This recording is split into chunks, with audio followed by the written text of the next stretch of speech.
Pirmoji Samuelio knyga, 13 skyrius. Saulius karaliavo Izraelyje metus ir antraisiais karaliavimo metais. Saulius išsirinko 3000 vyrų iš Izraelio. 2000 buvo su juo Michmašo ir Betelio kalnuose, o 1000 buvo su Jehonatanu Benjamino Gibėjoje. Likusius vyrus jis pasiuntė namo. Jehonatanas sumušė Filistinų įgulą Geboje ir apie tai išgirdo visi filistinai. Saulius trimitavo visoje šalyje, sakydamas, tai išgirsta hebrajai.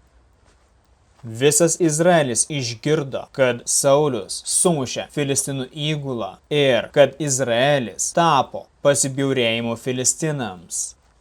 Visa tauta buvo pašaukta pas Saulių į Gilgalą. Filistinai susirinko kovoti prieš Izraelį. Jų buvo 30 000 kovos vežimų, 6 000 raitelių ir pėstininkų kaip smilčių ant jūros kranto. Jie atžygiavo ir pasistatė stovyklą Michmaše į rytus nuo Bet Aveno.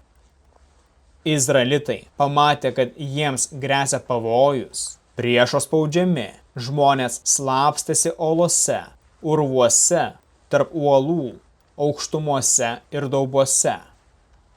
Kai kurie perėjo Jordaną ir pabėgo į Gado ir Gileado šalį.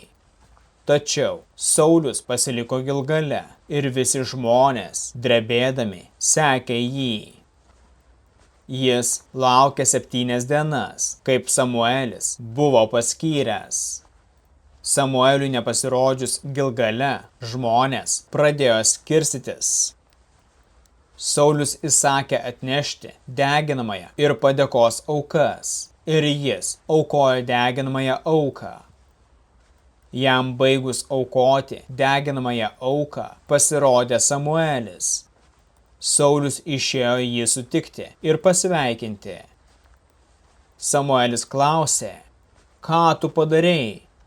Saulius atsakė, pamačiau, kad mano žmonės pradėjo skirstytis, o tu netvykai skirtu laiku. Ir filistinai susirinko Michmaše. Aš galvojau, filistinai ateis į Gilgalą, o aš dar nebūsiu maldavęs viešpaties. Aš įsidrąsinau ir aukojau deginamąją auką. Samuelis tarė Sauliui, tu neprotingai pasielgei, nesilaikydamas viešpaties savo Dievo įsakymo.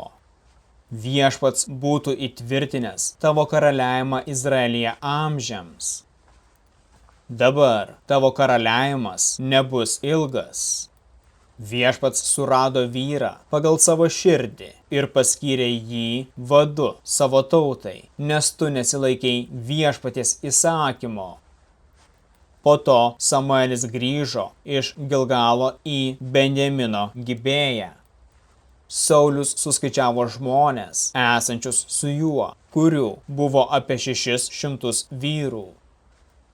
Saulius, jo sūnus Jehonatanas ir su jais buvusieji vyrai apsistojo Benjamino Gibėjoje, o filistinai pasistatė stovyklą Michmaše.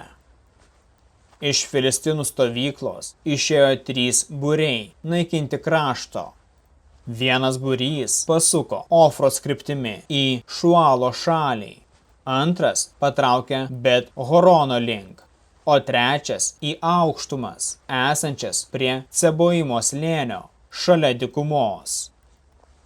Nė vieno kalvio nebuvo visoje Izraelio šalyje, nes filistinai sakė, kad hebrajai nepasidarytų kardų ir iečių. Kiekvienas izraelitas, norėdamas pagaląsti žagrę, kaplį, kirvį ar pjautuvą, turėjo eiti pas filistinus. Todėl buvo atbukusios jų žagrės, kapliai, šakės bei kirviai ir nesmailinti akstinai.